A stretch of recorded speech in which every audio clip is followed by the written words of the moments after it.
بنا کر بشیر بنا کر. ہم نے تمہیں بھیجا نذیر بنا کر، شاہد بنا کر، مبشر بنا کر. لتؤمنوا باللہ، تاکہ لوگ اللہ پر ایمان لے کر آئیں. سبحان اللہ.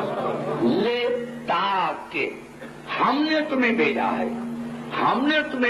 ہے نذیر بنا کر، شاہد بنا کر، مبشر بنا کر. ہم نے تمہیں بھیجا ہے لتؤمنوا باللہ، تاکہ لوگ اللہ پر ایمان لے کر آئیں. ہم نے تمہیں اسی لیے بھیجا ہے تاکہ لوگ میرے اوپر ایمان لے کر آئیں. یعنی کتنا عجیب جملہ ہے کہ خدا فرما رہا ہے کہ ہم نے تمہیں نذیر بنا کر بھیجا، شاہد بنا کر بھیجا، مبشر بنا کر بھیجا، تاکہ لوگ اللہ پر ایمان لے کر آئیں. یعنی اللہ نے اپنے پہچاننے کے لیے وسیلہ بنایا رسول. اللہ نے کہا میں نے تمہیں اسی لیے بھیجا مبشر بنا کر تاکہ لوگ مجھ پر ایمان لے کر آئے. یعنی اللہ نے اپنے پہچاننے کے لیے وسیلہ بنایا رسول کو. یا دوسرے الفاظوں میں یہ کہوں کہ اللہ نے دنیا کو بتایا کہ اگر میں ملوں گا تو رسول سے، میں اور جگہ سے نہیں ملوں گا. اگر میں خدا تمہیں ملوں گا تو رسول سے ملوں گا، رسول سے ملوں گا. یعنی ہمیں خدا نے بتایا کہ میں اور جگہ نہیں ملوں گا، میں ملوں گا رسول سے ملوں گا. لتؤمنوا باللہ، میں نے تمہیں اسی لیے بھیجا کہ لوگ اللہ پر ایمان لے کر آئے. وہ رسول ہی، میرے رسول پر. وہ تو ازرو، اس کی مدد کرے. کس کی؟ رسول کی مدد کرے. وہ تو وقرو، اس کی عزت کرے، اس کی توقیر کرے. میں عرض کرتا ہوں کہ اگر اس آیت کا ترجمہ ہی بتا رہا ہے رسول کا مقام، کہ اللہ نے ارشاد فرمایا کہ میں نے تمہیں رسول بنا کر بھیجا، شاہد بنا کر بھیجا، نذیر بنا کر بھیجا، تاکہ لوگ اللہ پر ایمان لے کر آئے، تجھ پر ایمان لے کر آئے اور تیری مدد کرے اور آپ کی عزت کرے. وہ تو سبھی ہوں بکرتوں و اصیلا، صبح اور شام اس کی تسبیح کرے. اور پھر اللہ نے عجیب جملہ کہا، ان الذین یبایعونک انما یبایعون اللہ. میرے حبیب یہ نہیں ہے جو آپ کو مانتا ہے وہ مجھے مانتا ہے، جو آپ کی بیعت کرتا ہے وہ میری بیعت کرتا ہے. اور یہ آپ کا ہاتھ نہیں، یہ میرا ہاتھ ہے. یعنی انداز کلام کو دیکھو کہ اللہ نے کہا کہ تیری عزت کرے، تیری مدد کرے، اور پھر کہا کہ نہیں یہ تیری بیعت نہیں، یہ میری بیعت ہے. پورے قرآن میں اللہ نے یہ نہیں کہا کہ جو مجھے مانتا ہے وہ رسول کو مانتا ہے. یہ پورے قرآن میں اللہ نے نہیں کہا میرا حبیب جو مجھے مانتا ہے وہ تجھے مانتا ہے، جو میری بیعت ہے وہ آپ کی بیعت ہے. نہیں میرے حبیب، جو آپ کو مانتا ہے وہ مجھے مانتا ہے. یہ آپ کی بیعت نہیں، یہ میری بیعت ہے. یہ آپ کا ہاتھ نہیں، یہ میرا ہاتھ ہے. اب اس انداز کلام سے خود بتلاؤ کہ جس کے ہر فعل کو خدا اپنا فعل کہہ رہا ہے وہ کتنا عظیم ہو، اس کا مقام کیا ہوگا. یعنی رسول کو ماننے کا طریقہ اللہ نے بتایا کہ رسول کو ماننے کا طریقہ یہ نہیں ہے کہ لا الہ الا اللہ کہہ دو. رسول کی عزت کرو، رسول کی توقیر کرو. مجھے سمجھ میں نہیں آتا کہ رسول کی عزت ہے کیا. کیا رسول کی عزت ہے؟ رسول کی یہی عزت ہے کہ ہم نے کہہ دیا لا الہ الا اللہ محمد رسول اللہ، تو رسول کی یہ عزت ہے. ارے دور کی عزت مرکز کی عزت ہے. یعنی اگر کسی کا نوکر میرے پاس آئے اور میں دوڑ کر اس کی عزت کروں تو یہ نوکر کی عزت نہیں، یہ مرکز کی عزت ہے. ارے یہ رسول کی عزت کیا ہے کہ کلمہ تو پڑھتے ہو رسول کا اور رسول کے اولاد کی کوئی عزت نہیں, درمیان میں کوئی اور آ رہا ہے. اگر رسول کی عزت کرنی ہے تو رسول کے ساتھ اس کے اولاد کی عزت کرو, اس کے آل کی عزت کرو.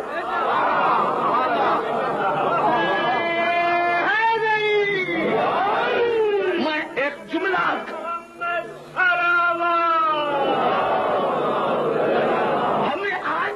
فلسفہ میری سمجھ میں یہ فلسفہ نہ آیا. بھائی یہ کافر ہے, یہ مشرک ہے. کیوں؟ کس کو تم کافر کہتے ہو, کس کو مشرک کہتے ہو؟ بھائی کافر وہ ہے جس کو اللہ کافر کہے, مشرک وہ ہے جس کو اللہ مشرک کہے. کہتے ہیں بھائی یہ جو ہندو ہے یہ مشرک ہے, یہ جو بتوں کی پوجا کرتے ہیں یہ مشرک ہے. اب میں آپ کو دعوت فکر دینا چاہتا ہوں آپ پہلی مجلس میں کہ پورے قرآن میں مجھے ایک آیت دکھائے کہ کسی جگہ مشرکوں نے کہا ہو کہ ہم اللہ کو نہیں مانتے. بھائی گھبرا تو نہیں گئے؟ یعنی پورے قرآن میں کوئی ایک آیت مسلمان دکھائے جس میں اللہ نے یہ کہا, بت پرستوں نے یہ کہا ہو کہ ہم اللہ کو نہیں مانتے. پہلے تو سورت یونس میں ارشاد ہوا, میرے حبیب ان سے پوچھو کہ بتوں کی پوجا کیوں کرتے ہیں. وَيَقُولُونَ هَؤُلَاءِ شُفَعَاؤُنَا عِندَ اللَّهِ, تو وہ کہتے ہیں کہ ہمارے اللہ نہیں, اللہ کے پاس یہ ہماری شفاعت کریں گے. بھائی گھبرا گئے, میرا جملہ سمجھ میں نہیں آیا. یہ کہتے ہیں یہ اللہ نہیں, اللہ کے پاس یہ ہماری شفاعت کریں گے. معلومہ اللہ کو مان رہے ہیں, اللہ کو مان رہے ہیں کہ یہ اللہ کے پاس ہماری شفاعت کریں گے. قُلْ أَتُنَبِّئُونَ اللَّهَ بِمَا لَا يَعْلَمُ فِي السَّمَاوَاتِ وَلَا فِي الْأَرْضِ سُبْحَانَهُ وَتَعَالَىٰ عَمَّا يُشْرِكُونَ. میرے حبیب یہ مشرک ہے, میں اسی سے پاک ہوں. یا اللہ یہ آپ کو تو مان رہے ہیں, پھر مشرک آئے کہ مشرک آئے کہ جب یہ آپ کو مان رہے ہیں تو پھر یہ مشرک آئے کہ ہے. یہ سورت یونس میں ارشاد ہوا اور سورت زمر میں ارشاد ہوا. میرے حبیب ان سے پوچھو کہ یہ بتوں کی پوجا کیوں کر رہے ہیں, تو ارشاد ہو رہا ہے ما نعبدہم الا لیقربونا الی اللہ زلفا. یہ کہتے ہیں کہ ہم ان کو اللہ نہیں مانتے, ہم نے ان کو وسیلہ بنایا ہے تاکہ یہ ہمیں قریب کر دے اللہ کی. اللہ یہ نہیں, لیکن ہم نے ان کو وسیلہ بنایا ہے, ہم نے ان کو وسیلہ بنایا ہے. تو قرآن میں کوئی آیت نہیں. میرے ان سے پوچھو کہ زمین اور آسمان کا خالق کون ہے, تو کہتے ہیں کہ اللہ. تو پھر یہ مشرک کیوں ہے, کافر کیوں ہے؟ تو اللہ نے سورت صافات میں ارشاد فرمایا اور اللہ مخاطب ہے مشرکین سے اور اللہ خود جواب ان کو دے رہا ہے. قال اتعبدون ما تنحتون, تم مشرک نہیں تو اور کیا ہو. یعنی سورت یونس میں تو اللہ نے کہا تھا کہ صرف یہ مشرک ہے, لیکن سورت زمر میں جب انہوں نے کہا کہ ما نعبدہم الا لیقربونا الی اللہ زلفا, تو اللہ نے ان کو جواب دیا ان اللہ یحکم بینہم فیما ہم فیہ یختلفون ان اللہ لا یہدی من هو کاذب کفار. میرے حبیب یہ کافر بھی ہے, یہ جھوٹے بھی ہیں. وہاں کہا تھا مشرک, یہاں کہا یہ کافر بھی ہے, یہ جھوٹے بھی ہیں. اور سورت صافات میں اللہ ان کو جواب دے رہا ہے کہ کالا تعبدو ما تنحتون, تم کافر نہیں تو اور کیا ہو, جھوٹے نہیں ہو تو اور کیا ہو, مشرک نہیں ہو تو اور کیا ہو. بناتے بھی بتوں کو خود ہو, تراشتے بھی خود ہو اور بٹھاتے بھی خود ہو. بس میں نے جملات کر دیا لاہور میں, اگر آج تقریر میری سمجھ میں بھائی ایسے نہیں. کعبے میں خود تو بت نہیں آئے تھے, بٹھا گئے تھے. اب بلا نتیجہ یہ نکلا بنص قرآن کہ مصرف اللہ کو مانتے ہیں. قصور کیا کیا کہ اپنے بنا کر ان کو بٹھا کر ان کو مانا. یہ ہے کفر. پتا چلا کافر وہ ہے، مشرک وہ ہے، جھوٹا وہ ہے جو اپنا بنا کر اس کو مانے. اگر رسول کے بعد کوئی ہم نے بنا کر ہم نے بٹھایا ہے تو پھر کافر بھی ہم ہیں، مشرک بھی ہم ہیں، جھوٹے بھی ہم ہیں، اور کسی اور نے بنایا ہے.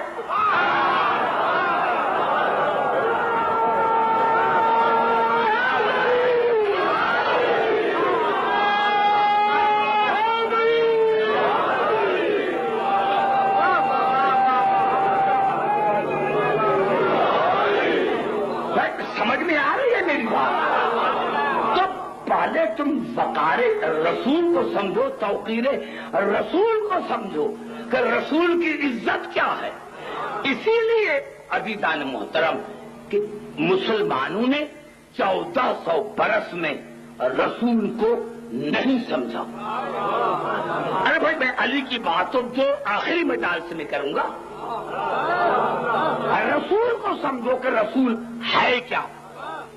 میں ایک جملہ کر تنقید کے لحاظ سے نہیں، سمجھانے کا اعتبار سے. دنیا کہتی ہے کہ شیعہ صحابہ کرام کو نہیں مانتے. بھائی ہم کیا مانیں؟ ہم وہی مانتے ہیں صحابہ کرام کو جو قرآن میں ہے. توجہ چاہ رہا ہوں کیونکہ میں لاہور میں پڑھ رہا ہوں، اسی لیے ذمہ داری کے ساتھ. اب دیکھو کہ کیا ہے قرآن میں. اب میں کم از کم آپ کے سامنے 22 آیتیں پڑھ کر پھر نتیجہ نکالنا چاہتا ہوں. 22 آیتیں پڑھ کر نتیجہ نکالنا چاہتا ہوں. سورت اعراف میں ارشاد ہوا. میں دیکھوں کس قدر میں آپ کو سمجھاتا ہوں اور کس قدر آپ مجھے فالو کرتے ہیں. اب سورت اعراف میں ارشاد ہوا وَلَا تَتَّبِعْ سَبِيلَ الْمُفْسِدِينَ. دیکھو مشرکوں کی اتباع نہ کرو، مشرکوں کی اتباع نہ کرو، بت پرستوں کی اطاعت نہ کرو. اور سورت دہر میں ارشاد ہوا وَلَا تُطِعْ مِنْهُمْ آثِمًا أَوْ كَفُورًا. دیکھو گنہگار کی اطاعت نہ کرو، کافر کی اطاعت نہ کرو. توجہ میں دیکھوں کہ میں کس قدر آپ کو سمجھانا چاہتا ہوں. سورت اعراف میں ارشاد ہوا کہ بت پرست کی اطاعت نہ کرو، مشرک کی اطاعت نہ کرو. سورت دہر میں ارشاد ہوا، سورت اعراف یہ سورت دہر میں ارشاد ہوا کافر کی اطاعت نہ کرو، گنہگار کی اطاعت نہ کرو. اور سورت جاثیہ میں ارشاد ہوا ثم جعلناک علی شریعۃ من الامر فاتبعها ولا تتبع اهواء الذین لا یعلمون. میرے حبیب میں نے آپ کو شریعت عطا کی ہے، ان کو کہا تو شریعت میں اتباع کرے، ان کی اتباع نہ کرے جو شریعت کے معاملے میں جاہل ہے. جاہل کی اطاعت نہ کرو، جاہل کی اتباع نہ کرو، جاہل کی اطاعت نہ کرو. اور سورت احزاب میں ارشاد ہوا وَلَا تُطِعِ الْكَافِرِينَ وَالْمُنَافِقِينَ. کافروں کی اطاعت مت کرو، منافقین کی اطاعت مت کرو. پنکھے کو تھوڑا قریب کر دوں میرے ساتھ. محمد وآل محمد بلند الصلوات. منبر ہے اور میں سمجھتا ہوں کہ ہمارے سامعین بہت اچھے ہیں، لیکن یہ خطبہ کی کمزوری ہے کہ خطبہ نے عوام کو کچھ نہیں دیا. میں نے کیا میں آیتیں پڑھنا چاہتا ہوں. سورت اعراف میں اللہ نے کہا مشرکین کی اطاعت مت کرو، بت پرستوں کی اطاعت مت کرو. سورت دہر میں اللہ نے کہا گنہگاروں کی اطاعت مت کرو، کافروں کی اطاعت مت کرو. اور سورت جاثیہ میں اللہ نے کہا کہ جاہلوں کی اطاعت مت کرو. سورت احزاب میں کہا کہ منافقین کی اطاعت مت کرو. اور سورت کاف میں ارشاد ہوا وَلَا تُطِعْ مَنْ أَغْفَلْنَا قَلْبَهُ عَنْ ذِكْرِنَا. ان کی اطاعت نہ کرو جن کا قلب میرے ذکر سے خالی ہے. ایک لمحے کے لیے بھی ان کا ذکر خالی ہو گیا تو وہ اطاعت کے قابل نہیں. اور سورت مائدہ میں ارشاد ہوا وَلَا تَتَّبِعُوا أَهْوَاءَ قَوْمٍ قَدْ ضَلُّوا مِنْ قَبْلُ. اس قوم کی اطاعت نہ کرو جو پہلے گمراہ رہ چکی ہو، اس قوم کی اطاعت مت کرو جو پہلے گمراہ رہ چکی ہو، ان کی اطاعت نہ کرو جو پہلے گمراہ رہ چکے ہو۔ اور سورۃ شعراء میں ارشاد ہوا وَلَا تُطِیعُوا أَمْرَ الْمُسْرِفِینَ، جو میرے دین میں تغیر کرے، کمی اور زیادتی کرے، ان کی اتباع نہ کرو۔ یہ میں نے 8 آیتیں پڑھی، اب میں 14 آیتیں پڑھ رہا ہوں سورۃ القلم، توجہ چاہ رہا ہوں۔ ارشاد ہو رہا ہے بسم اللہ الرحمن الرحیم نون والقلم وما یسطرون، مجھے قسم ہے نون کی اور مجھے قسم ہے قلم کی۔ اب مسلمانوں نے نون کا ترجمہ نہیں کیا، لیکن میں وقت آپ کا ضائع نہیں کرنا چاہتا ہوں باتوں میں۔ جناب امیر علیہ السلام سے جب پوچھا گیا کہ مولا نون کا مقصد کیا ہے، آپ نے فرمایا کہ اللہ نے قرآن میں میرے رسول کے کچھ نام رکھے ہیں، جس طرح مصطفیٰ ہے، مجتبیٰ ہے، احمد ہے، محمد ہے، طٰہٰ ہے، یاسین ہے، اس طرح نون بھی میرے رسول کا نام ہے۔ اللہ فرما رہا ہے رسول مجھے قسم ہے آپ کی اور آپ کے قلم کی۔ توجہ چاہ رہا، مجھے رسول قسم ہے آپ کی اور آپ کے قلم کی، وما یسطرون، اور جو آپ آئندہ مستقبل میں لکھیں گے۔ ما انت بنعمت ربک بمجنون، آپ رب کی نعمت سے مجنون نہیں ہے۔ وَإِنَّ لَكَ لَأَجْرًا غَيْرَ مَمْنُونٍ، اور مجھے حبیب میں آپ کو کیسا اجورا دوں، کتنا اجورا دوں، کس محنت کا اجورا دوں۔ کتنی خاموشی چھا گئی، اتنا بڑا جملہ اللہ اپنے حبیب کو کر رہا ہے وَإِنَّ لَكَ لَأَجْرًا غَيْرَ مَمْنُونٍ، میرے حبیب میں آپ کو کس محنت کا اجورا دوں، کس کا کتنا اجورا دوں۔ میرے حبیب آپ کے لیے بے انتہا اجورا ہے، کوئی حد نہیں ہے آپ کے لیے، کوئی حد نہیں ہے کہ میں آپ کو کتنا اجورا دوں۔ وَإِنَّكَ لَعَلَىٰ خُلُقٍ عَظِيمٍ، آپ کے خلق عظیم کے صاحب ہیں۔ فَتَبْصُرُ وَيُبْصِرُونَ بِأَيُّكُمُ الْمَفْتُونُ، میرے حبیب گھبراؤ نہیں، ان قریب یہ بھی دیکھیں گے اور آپ بھی دیکھیں گے کہ دونوں میں سے دیوانہ کون ہے۔ دونوں میں سے میں نے کیا کہ یہ معیار خطبہ نے گرایا ہے، اسی لیے سامعین خاموش ہے، میں نے یہ جملہ کہا تھا، اس پر سارے آپ اٹھ کر مجھے داد دیتے۔ اللہ نے کہا فَسَتُبْصِرُ وَيُبْصِرُونَ بِأَيُّكُمُ الْمَفْتُونُ، ان قریب، یہ سین مستقبل کا ہے قبلہ، ان قریب آپ بھی دیکھیں گے اور وہ بھی دیکھیں گے کہ دیوانہ کون ہے، مجنون کون ہے، جو دربار سے نکالتا ہے۔ سمجھ میں آ رہی ہے بات؟ ارے بھائی میں یہاں آیا، ایک آدمی کھڑا ہو گیا اور کہا کہ عبدالحکیم دیوانہ ہے، عبدالحکیم دیوانہ ہے۔ اب جو دیوانہ ہوگا اس کو سامعین نکالیں گے۔ ایک آدمی نے کہا کہ عبدالحکیم دیوانہ ہے، تو بھائی اب دیکھا کہ بھائی یہاں وہ کہہ رہا ہے، لڑ رہا ہے کہ بھائی عبدالحکیم دیوانہ ہے، اب سامعین کیا کریں گے کہ بھائی چور دیوانہ ہے، اس کو مجلس سے نکالو، یہ رخنا ڈال رہے ہیں۔ اب عبدالحکیم کو نکالتے ہیں تو عبدالحکیم دیوانہ، اور جس نے کہا تھا اس کو نکالا گیا تو وہ دیوانہ، تو جس نے دیوانہ کہا تھا، اگر رسول دیوانہ تھا تو رسول نکل جاتا۔ سمجھ میں آ رہی ہے بات؟ وَهُوَ عَالِمٌ إِنَّ رَبَّكَ وَعَالِمٌ بِمَنْ ضَلَّ عَنْ سَبِيلِهِ وَعَالِمٌ بِالْمُهْتَدِينَ، میرے حبیب میں سب سے زیادہ جانتا ہوں کہ گمراہ کون ہے اور ہدایت یافتہ کون ہے۔ یہاں آ کر اللہ نے کہا فَلَا تُطِعِ الْمُكَذِّبِينَ، ان کی اطاعت نہ کرو جنہوں نے پہلے آپ کو جھوٹا کہا ہے، جنہوں نے پہلے آپ کو جھوٹا کہا ان کی اطاعت نہ کرو۔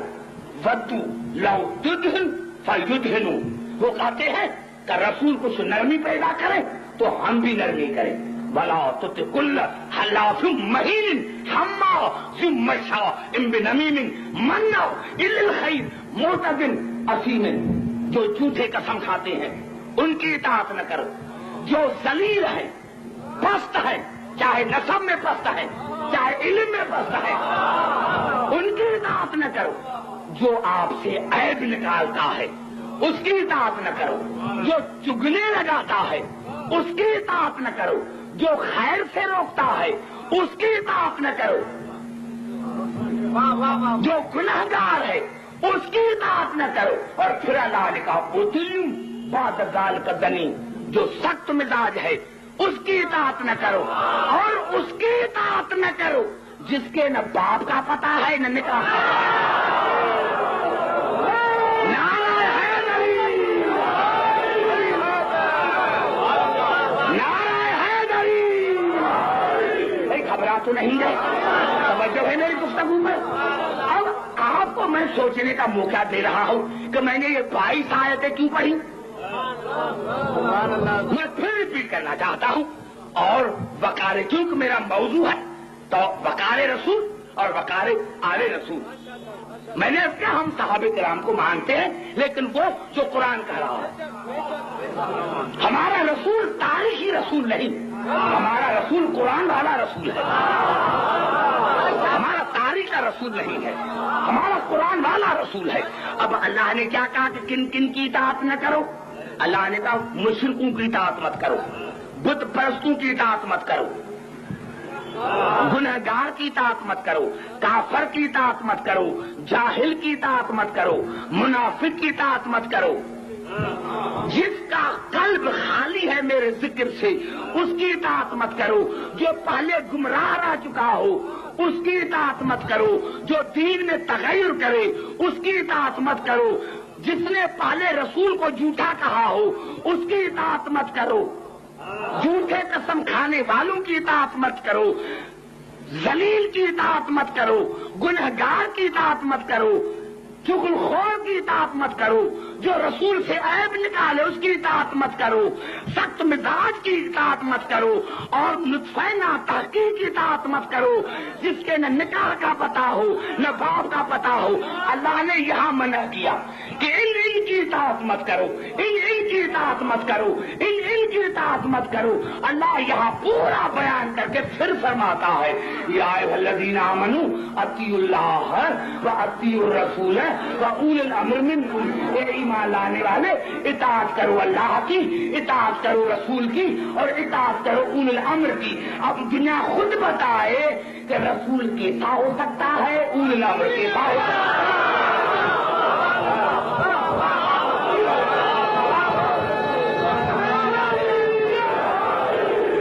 بات سمجھ میں نہ آئی، شاید سمجھ میں آئی بات.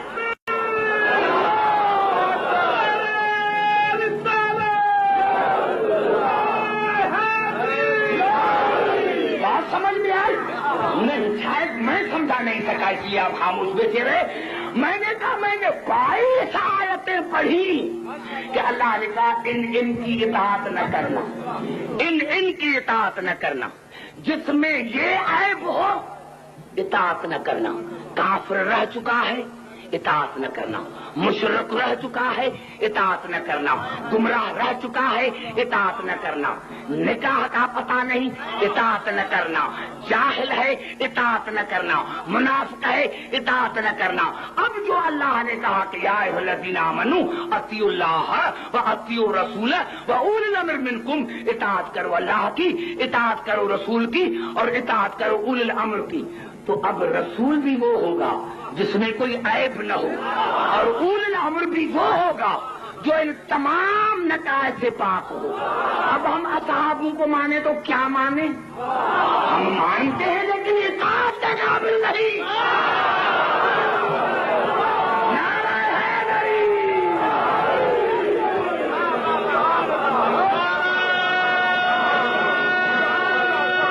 کہے کہ صحابہ کرام میں یہ پہلے نقائص نہیں تھے تو ہم ماننے کے لیے تیار ہیں.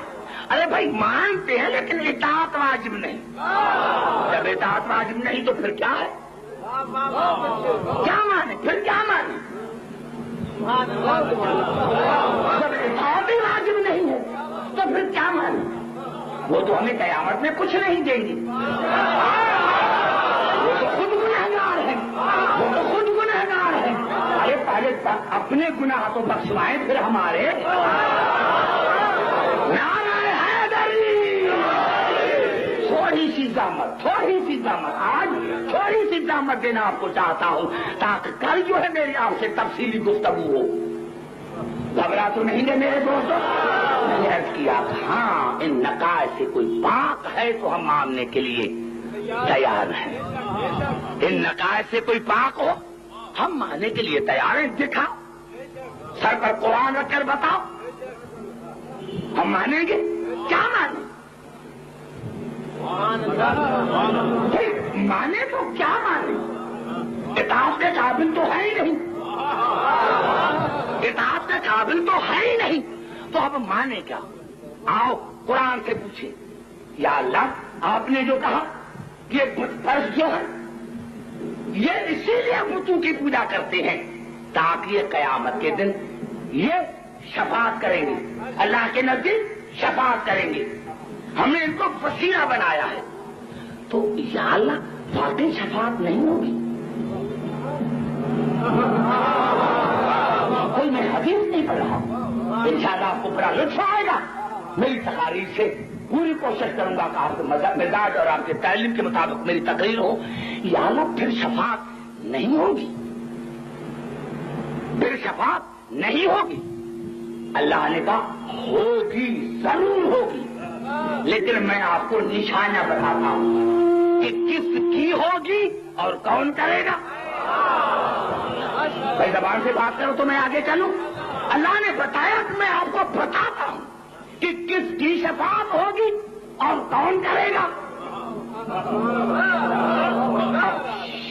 شفاعت لفظ شفا سے نکلا ہے، کس کے نزدیک اپنے آپ کو قریب کر دینا، حوالے کر دینا، جہاں آپ وہاں میں۔ سمجھ میں آئے گا؟ اب سورت انبیاء کی 28ویں آیت میں، کیونکہ ابھی میں بائیں تقریر مجھے کرنی ہے تو انشاءاللہ آپ بھی قرآن دیکھ کر آئیں گے اور مجھے بڑا لطف آئے گا۔ سورت انبیاء کی 28 آیت میں ارشاد ہوا ولا یشفعون، کسی کی شفاعت نہیں ہوگی، کسی کی نہیں ہوگی، کسی کی نہیں، کسی کی شفاعت نہیں ہوگی، ولا یشفعون، کسی کی شفاعت نہیں ہوگی، اللہ، ہاں ہوگی۔ لفظ حسر ہے، پہلے نفی پھر اس بات آتا اس لیے ہے، یہ کلمہ حسر ہے، یعنی یقین دلانے کے لیے کہ ہوگی ہوگی۔ ولا یشفعون الا، کسی کی شفاعت نہیں، کسی کی نہیں، ہاں ہوگی، کس کی؟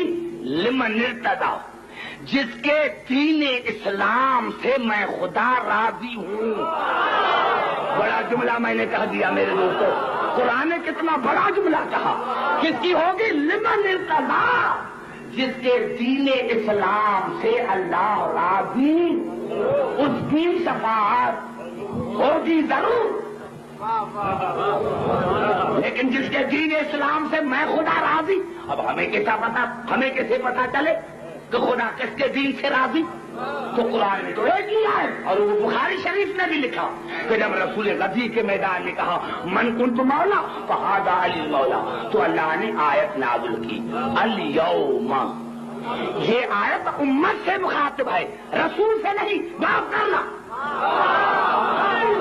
یہ آیت امت سے مخاطب ہے، رسول سے نہیں۔ الیوم اکملت لکم دینکم، آج ہم نے تمہارے لیے تمہارے دین کو مکمل کیا، واتممت علیکم نعمتی، اور آج تم پر ہم نے نعمتیں تمام کی، ورضیت لکم الاسلام دینا، اور آج ہم تمہارے دین اسلام سے راضی ہوئے۔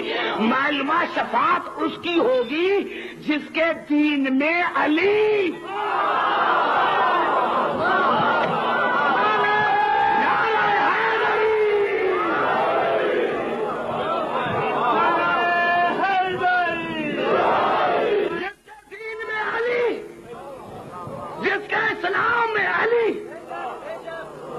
یقیناً خدا شفاعت کریں گے، یقیناً شفاعت ہوگی، لیکن کن کی شفاعت؟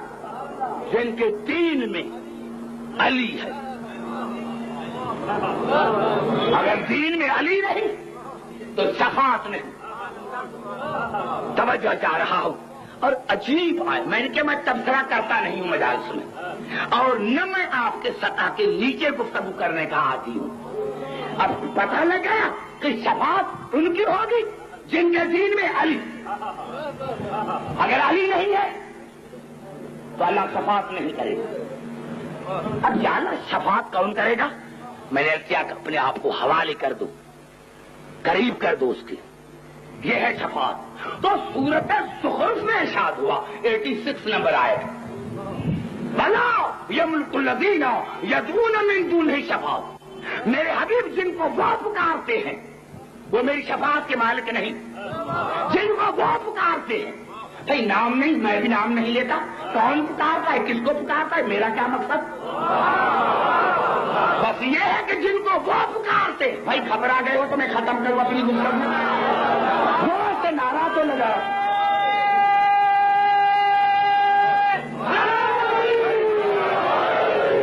سمجھ میں آ رہی ہے بات میں؟ جن کو وہ پکارتے ہیں، وہ کون ہے وہ مجھے کیا پتا، کس کو پکارتے ہیں مجھے کیا پتا، نام نہیں ہے، میں نام نہیں لیتا، لیکن اللہ نے نشانیاں بتا دی، فلا یملک الذین یدعون من دونہ شفاعت، جن کو وہ پکارتے ہیں وہ میری شفاعت کے مالک نہیں۔ اعتراض دو باتوں پر ہے، پکارنے پر اور شفاعت کا مالک سمجھنا، دو باتوں پر۔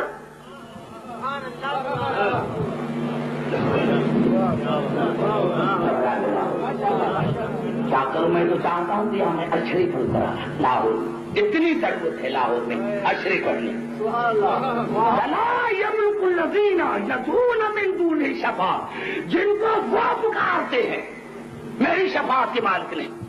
یعنی اعتراض دو باتوں پر ہے، پکارنے پر اور شفاعت کا مالک سمجھنا۔ اب اللہ کہہ رہا ہے اللہ، ہاں ان کو پکارو جو میری شفاعت کے مالک ہیں۔ پکارنے کو بھی اللہ نے جائز قرار دیا اور بتایا کہ ہاں شفاعت کریں گے کون؟ زبان سے بات کرو، آگے نہیں جاؤ، سورج نکل کر آئے، بلا یملک الذین یدعون من دونہ شفاعت، میرے حبیب جن کو وہ پکارتے ہیں وہ میری شفاعت کے مالک نہیں ہے۔ اللہ، ہاں ان کو پکارو جو میری شفاعت کے مالک ہیں۔ کون ہے وہ؟ من شہد بالحق، جس نے میری وحدانیت کی گواہی دی اور رسول کے نبوت کی تصدیق کی۔ اب اس سے زیادہ میرے کو کوئی جملہ نہیں۔ نعرہ حیدری،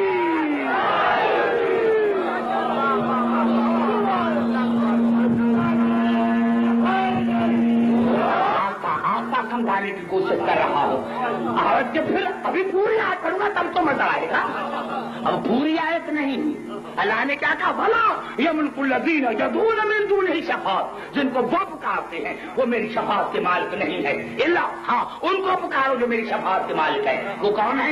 من شہد بالحق، جس نے میری توحید کی گواہی دی اور رسول کے رسالت کی گواہی۔ یہ اللہ من واحد کیوں لے کر آیا؟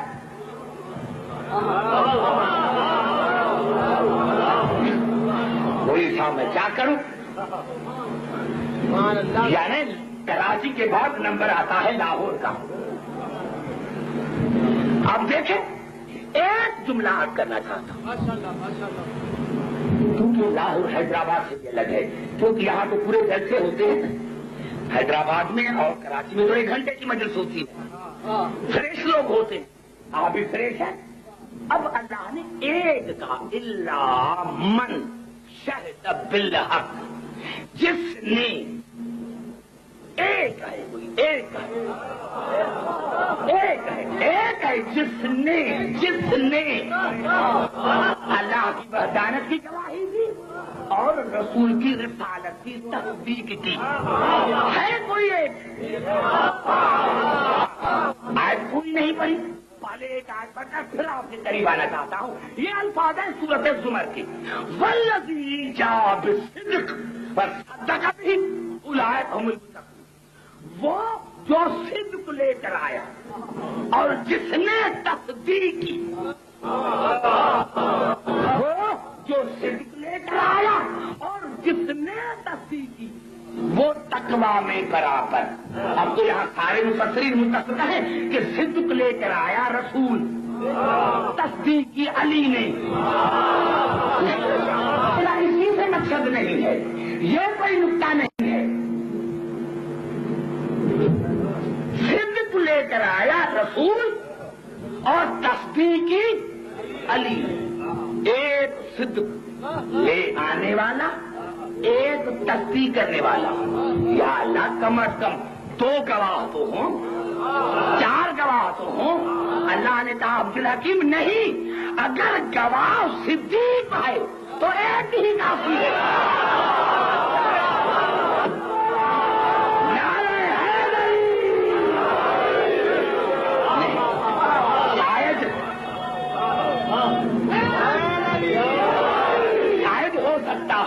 کہ کنہوں نے سمجھا ہو کنہوں نے نہ سمجھا ہو، تو پھر اب کرنا چاہتا ہوں لاہور والوں نے کہ اللہ نے کہا اگر گواہ صدیق ہے تو ایک ہی کافی ہے. عبدالحکیم 2 کی بھی ضرورت نہیں. لیکن ایمان سے بتاؤ، جہاں 4 صادق گواہ ہوں اور پھر بھی کوئی گواہی قبول نہ کرے تو دنیا خود بتائے کہ ہم ان کو قرآن کی نظر میں کیا کہیں.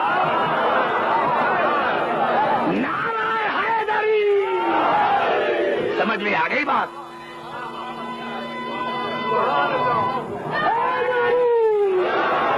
سمجھ میں آ رہی ہے بات؟ اب جو کل میرے قریب بیٹھیں گے وہی بیٹھیں گے جو بات کریں گے.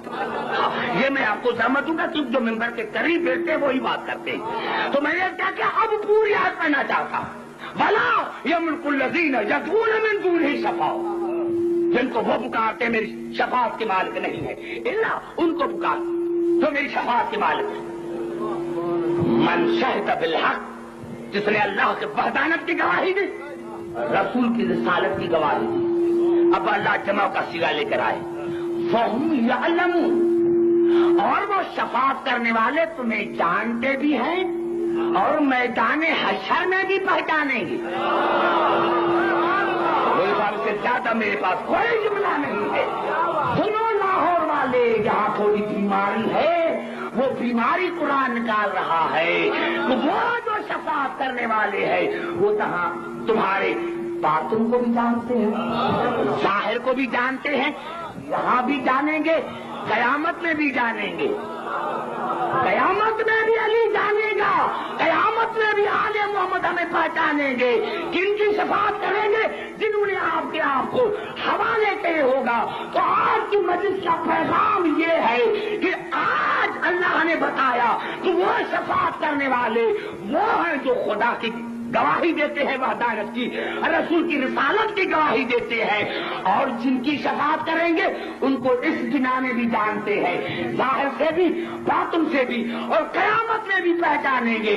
علی قیامت میں کہے گا نا کہ تم نے دنیا میں تو یا علی مدد کہا تھا کسی آفیسر کے پاس جا کر کہ کام نکالو، کسی مومن کے پاس سے کام نکالو، لیکن تم نے، میں تو تمہاری دل سے واقف ہوں کہ دنیا میں اپنے آپ کو حوالے کیا تھا ان کے، آج میرے پاس آئے ہو تو شفاعت علی ان کی کرے گا جنہوں نے اس دنیا میں بھی قیامت میں اپنے آپ علی کے حوالے کیا.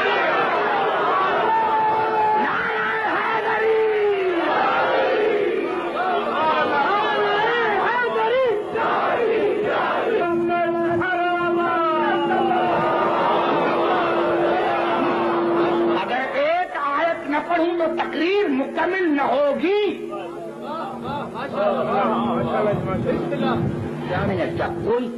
کوئی حدیث نہیں پڑھنا چاہتا. آپ جا کر دیکھیں اور پھر جا کر تفسیر کو دیکھیں تو پتہ چلے گا. اور کہے گا یہ علی ہمیں کیسے جانتا ہے؟ علی ایک ہے. یہی تو بات ہے جو بنا کے سمجھ میں نہیں آتی کہ علی ایک ہو کر کائنات کے مومن کو کیسے جانتے ہیں. زبان سے بات کرو تو میں آپ کو کہیں گا ارے بھائی یہ قرآن میں خود ہے. یہ تو آگے چل کر بیان کروں گا لیکن آج ایک مثال سمجھے تو گفتگو کو ختم کرو آپ کی زحمتوں کو کہ جناب سلیمان نے اپنی دربار میں کہا قال یا ایھا الملأ ایکم یاتینی برشہا قبل ان یاتونی مسلمین.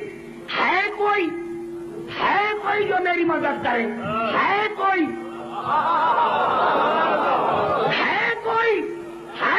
جو میری مدد کرے؟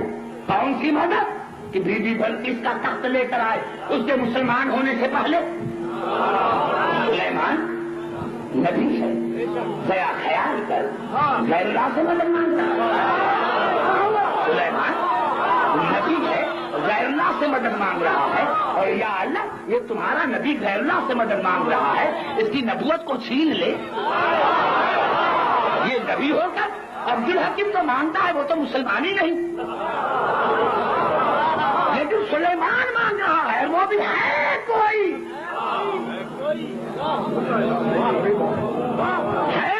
قال عفريت من الجن انا آتيك به قبل ان تقوم من مقامك واني عليه لقوي امين. ایک جن نے کہا ہاں میں لے کر آتا میں لے کر آتا دربار برخاست ہونے سے پہلے میں لے کر آتا. جناب سلیمان نے کہا نہیں یہ دیر ہو جائے. قال الذي عنده علم من الكتاب. بس سلیمان کا وزیر تھا آس بن برخیا جس کے پاس کتاب کا تھوڑا سا علم. اس نے کہا انا آتی کبھی قبل ان یرتد الیک طرفک. میں لے کر آتا ہوں آنکھ جھپکنے سے پہلے.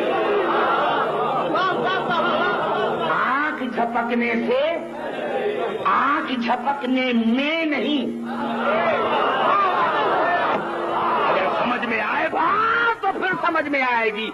آنکھ جھپکنے سے پہلے یعنی آنکھ بھی کھلی رہے مجھے دیکھتے بھی رہو. ایسے نہیں کہ آنکھیں بند ہو جائے. نہیں نعرہ حیدری. آنکھ جھپکنے سے پہلے لے کر آؤں گا. فلما راہ مستقرن عنده.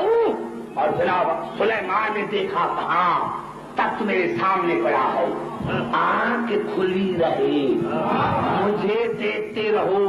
کیا وہاں بی بی بلقیس کے تخت پر کوئی پہرے دار نہیں تھا کوئی نگہبان نہیں تھا؟ اب میں آپ کا زیادہ ٹائم میں نے کیا میں ان لمبی باتوں میں نہیں جانتا لیکن مفسر نے لکھا ہے وہاں چوکی دار بھی تھے نگہبان بھی تھے. تو یہ کیسے گیا؟ انہوں نے دیکھا کہ یہاں انہوں نے دیکھا کہ وہاں. توجہ سے بات کر رہا ہوں آپ کی توجہ جانا چاہتا ہوں. آنکھ جھپکنے سے پہلے اگر ہوتا آنکھ جھپکنے میں تو کہتے بھائی آنکھیں بند تھی ہم نے دیکھا ہی نہیں. لالکا نے آنکھ جھپکنے سے پہلے یعنی سلیمان کے درباری نے دیکھا کہ یہاں بلقیس کے درباری نے دیکھا کہ وہاں. ارے جس کے پاس کتاب کا تھوڑا سا علم ہے وہ تو یہاں بھی ہے وہاں بھی ہے اور جس کو پورے کتاب کا علم ہے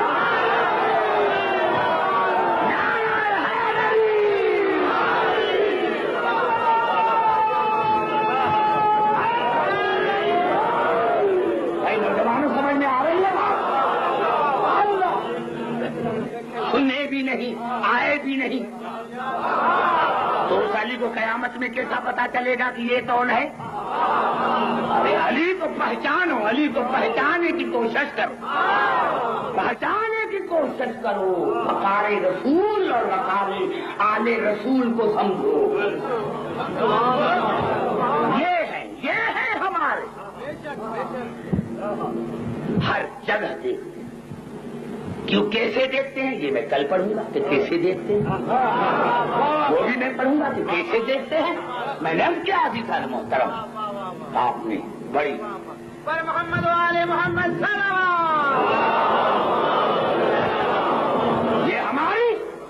یہ جو ایام ہے یہ ہمارے ایام بندگی کے بھی ہیں زندگی کے لیے یہ ایک پروپیگنڈا ہے. جس طرح ہم پہلے سنتے تھے کہ شیعہ بھائی بچوں کو کاٹ کر کھاتے ہیں, یہ ایک پروپیگنڈا ہے. شیعہ نماز نہیں پڑھتے, شیعہ روزہ نہیں رکھتے, شیعہ حج نہیں کرتے, شیعہ جہاد کے قائل نہیں, شیعہ زکات نہیں دیتے. نہیں, یہ غلط ہے, پروپیگنڈا ہے. پروپیگنڈا ہے. دیکھو ابھی میں سوال کا جواب دیتا ہوں. ارے بھائی نماز ہمارے لیے ہے, اس لیے کہ ہمارے امام نے نماز میں سر دیا. روزہ ہمارے لیے ہے, اس لیے کہ ہمارا امام روزے میں شہید ہوا. جہاد ہمارے لیے ہے, اس لیے کہ ہمارا امام میدان جنگ میں لڑا. زکات ہمارے لیے ہے, اس لیے کہ ہمارے امام نے حالت رکوع میں زکات دی. اور حج ہمارے لیے ہے, اس لیے کہ ہمارا امام کعبے میں آیا.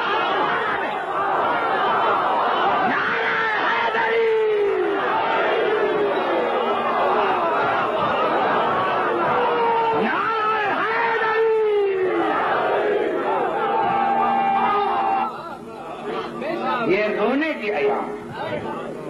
ہاں, اور میں نہیں کہہ رہا ہوں, خود جناب سیدہ فرما رہے ہیں تو میں تب تک جنت میں نہیں جاؤں جب تک میرے بیٹے کے عزادار, جب تک میرے بیٹے کے عزادار جنت میں نہیں جائیں گے میں بطول جنت میں نہیں جاؤں. ہاں, یہ تو پتا تمہیں مرنے کے بعد پڑے گا. اس رونے کی جزا کیا ہے؟ ارے ہاں دادارا نے حسین, ہم 1 گھنٹہ بیٹھتے ہیں تھک جاتے, 1 گھنٹہ بیٹھے تھک گئے, 1 گھنٹہ بیٹھے تھک گئے. ہاں, علماء کرام بیٹھے ہوئے ہیں, انہوں نے زیارتیں کی ہیں. میں خود گیا قبلہ جہاں علی کی بیٹی, علی کی بیٹیاں آن کے کھڑی ہیں شام شہر میں. تو مجھے علماء نے کہا عبدالحکیم قدم گنو. میں نے قدم گنے 140 قدم. مجھے مجتہدین نے بتایا عبدالحکیم 140 قدم پر علی کی بیٹیاں 3 دن کھڑی رہی. مر نہ جائیں گے مسائل سن کر. 140 قدم دور ہے دربار سے, اور علی کی بیٹیاں 3 دن 3 راتیں کھڑی رہی. ہاں, اور پھر بھی نوجوانوں دربار میں آئے. ہاں, میں نے تو کہہ دیا وہ تو زینب سے پوچھو, میں نے تو کہہ دیا وہ تو بطول سے پوچھو. ارے ہاں, ہم 1 گھنٹہ بیٹھے تھک گئے, گھڑی کو دیکھا. سلام ہو علی کی بیٹیوں پر جن کو 84 گھنٹے گزر گئے. دربار میں آئی اور پھر سورج غروب ہو گیا, پھر سورج غروب ہو گیا.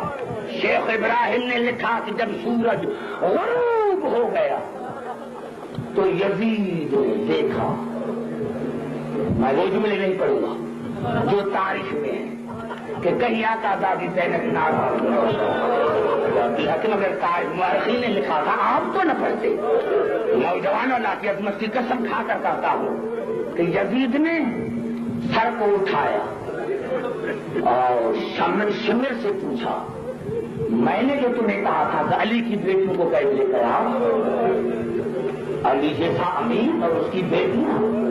شیخ ابراہیم نے لکھا کہ بی بی زینب اتنی غریب ہو گئی تھی کہ 1.5 برس میں کپڑے بھی تبدیل نہیں کیے. کربلا سے جو چلی پھر مدینے سے جو چلی پھر مدینے میں آئی, اتنی غریب ہو گئی تھی. اور میرے دوستوں مورخین نے لکھا کہ 36 بیویاں ایک رسی میں گئے تھی. ہر بیوی کے بازو میں رسا تھا, سکینہ کے گلے میں رسی تھی. ہاں دادارا نے اسے نوجوانوں, لیکن کتنا عجیب مرحلہ آ گیا کہ مورخین نے تو لکھا تھا کہ جب یہ قافلہ کربلا سے چلا تھا تو 72 بیویاں تھیں. یہ 36 کہاں گئی؟ جتنے سوار ہوں گے ان کو پتا ہے. آپ کوفے سے جا کر شام تک جائیں, آپ کو چھوٹی چھوٹی قبریں ملیں گی, چھوٹی چھوٹی قبریں ملیں گی. علماء سے پوچھو تو علماء بتاتے ہیں کہ عبدالحکیم ہر بیوی کے گود میں بچہ تھا, اور جس بیوی کے گود میں بچہ تھا پیچھے ہاتھ بندھے ہوئے تھے. جب کسی بیوی کا بچہ گر جاتا تھا بیوی اپنے آپ کو گرا دیتی تھی, اور اس طرح سیدانوں کی قبریں بن گئی. عزاداران حسین مورخین نے بتایا کہ یزید نے قیدیوں پر نظر کی اور وہاں ان کے نظر رکی جہاں سکینہ تھی. کیسی حالت ہے سکینہ کی؟ ایک ہاتھ گلے پر، ایک ہاتھ آنکھوں پر. یزید نے پوچھا سمجھ سے بتا اس کا نام کیا ہے؟ کہا یزید آپ پوچھ سکتے ہیں. یزید نے پوچھا بتاؤ چھوٹی قیدی تمہارا نام کیا ہے؟ سکینہ نے کان کھولا پھر بند کیا. دوسری مرتبہ پوچھا بتاؤ تمہارا نام کیا ہے؟ کان کھول کر پھر بند کیا. جب تیسری مرتبہ پوچھا تو سید سجاد کی آواز ہے شرم کرو میری بہن کے گلے میں رسی بندھی ہے. یہ رسی تو کھولو تو میری بہن بات کرے. ازاداران حسین اب نازک ترین مرحلہ آ گیا. یزید نے شمر کو کہا کہ یہ رسی کھولو. خدا کی عظمت کی قسم کھا کر کہتا ہوں جب یہ شمر سکینہ کے قریب آئے تو جناب سکینہ نے زبان حال میں کہا شمر مجھے ہاتھ نہ لگانا میں سیدہ کی پوتی ہوں. مجھے ہاتھ نہ لگانا میں بطور کی پوتی ہوں میں سید دادی ہوں. مجھے ہاتھ نہ لگانا. میری رسی کھولے تو میری اماں کھولے، میری رسی کھولے تو میری پھوپھی زینب کھولے، میری رسی کھولے تو بھیا سجاد کھولے. اب سجاد کے ہاتھ میں کچھ ہتھ کڑیاں تھی. ہتھ کڑیاں اتروائیں گے. سید سجاد آئے. بزرگوں نوجوانوں سارے پڑھے لکھے بیٹھے ہو. جب سید سجاد کی ہتھ کڑیاں کھلوائی گئی اور سید سجاد بہن کے قریب آیا پہلے رسی نہیں کھولی، پہلے بہن کا ماتھا چوما پھر گل چوما اور گردن چوم کر کہا ہاں بہن اتنی تھی بھیا سے محبت، ہاں سکینہ اتنی بھیا سے محبت کہ پہلے بھائی کی ہتھکڑیاں کھلوائی پھر اپنی رسی کھلواتی ہو. سید سجاد نے رسی کھولی. بھیا بات کروں؟ ہاں بات کرو. مشیت الہی یہی ہے. جناب سکینہ قریب آئی. حالت وہی ہے ایک ہاتھ آنکھوں پر ایک ہاتھ گلے پر. شمر یزید نے پوچھا بتا بی بی تمہارا نام کیا ہے؟ کہا یزید بابا نے اپنی ماں کے نام کے اوپر میرا نام فاطمہ رکھا تھا لیکن محبت کی وجہ سے سکینہ کہتے تھے. یزید نے دوسرا سوال پوچھا بتاؤ آپ نے گردن پر ہاتھ کیوں رکھا ہے؟ خدا کی قسم قیامت آ جاتی میرا امتحان نہ ہوتا. سکینہ نے کہا یزید کیسی باتیں پوچھتے ہو؟ کربلا سے لے کر شام تک میرے گلے میں رسی تھی. اب تیسرا سوال پوچھا کہ بتاؤ آنکھوں پر ہاتھ کیوں دیا ہے؟ سکینہ نے رو کر کہا یزید پردہ ہمارے گھر سے چلا، پردہ ہمارے گھر سے چلا. میرے پھوپھیوں کے بال بڑے ہیں، میرے بال ننے ننے ہیں، چھوٹے چھوٹے ہیں، اس لیے میں نے ہاتھوں کا پردہ کیا ہے. بس یہ جملے کہنے سے یا یزید نے پوچھا میں نے سنا آپ کی بابا سے بڑی محبت تھی. سکینہ نے کہا ہاں مدینہ ہوتا تو بتاتی. بس یہ کہنے سے یا اس تش سے کپڑا ہٹایا جس میں حسین کا سر تھا. تش کو دیکھو. سکینہ نے ہاتھ اٹھا کر دیکھا بابا کے سر کو پہچانا. دوڑی یزید نے تازہ نہ آگے دیا. ایسے نہیں میں سنتا ہوں، میں تو سنا کرتا ہوں کہ آپ کے باپ موجود نما تھے. بلاؤ اپنے بابا کو میں دیکھوں کس طرح آتا ہے. بزرگوں بس یہ کہنا تھا. یا دربار میں سکینہ نے دور پھیلا. بابا حسین تجھے قسم ہے میری محبت کا. بابا دشمن کی دربار ہے اور بابا تیسری بیٹیاں باپ کو بڑی پیاری ہوتی ہے. بیواد میری محبت کا امتحان ہو رہا. آؤ جلدی آؤ، آؤ جلدی آؤ. حسین کا سر اٹھا سکینہ کی گود میں آیا. اب یہ انسان کی فطرت ہے. آپ نے بچوں کو دیکھا ہوگا. نوجوانوں جب کوئی باپ جب کوئی ماں اپنی بیٹی کو دن میں ڈانٹتی ہے تو سارا دن خاموش رہتی ہے. امیاں نے جو بابا کو بابا آئے گا میں اب بھی شکایت کروں گی تو آج اماں نے مجھے تماچے مارے تھے. شام کو بابا آیا بچی دوڑی باپ کو کہا بابا آج اماں نے مجھے ڈانٹا تھا. خدا کی قسم جب حسین کا سر سکینہ کی گود میں آیا پہلے بابا کا زخمی سر چوما اور سر چوم کر بابا آپ کے بعد سمر نے مجھے تماچے مارے. بابا آپ کے بعد مجھے تاز آنے لگے ہیں. بابا آپ کے بعد میرے گے. اللہ لعنت اللہ.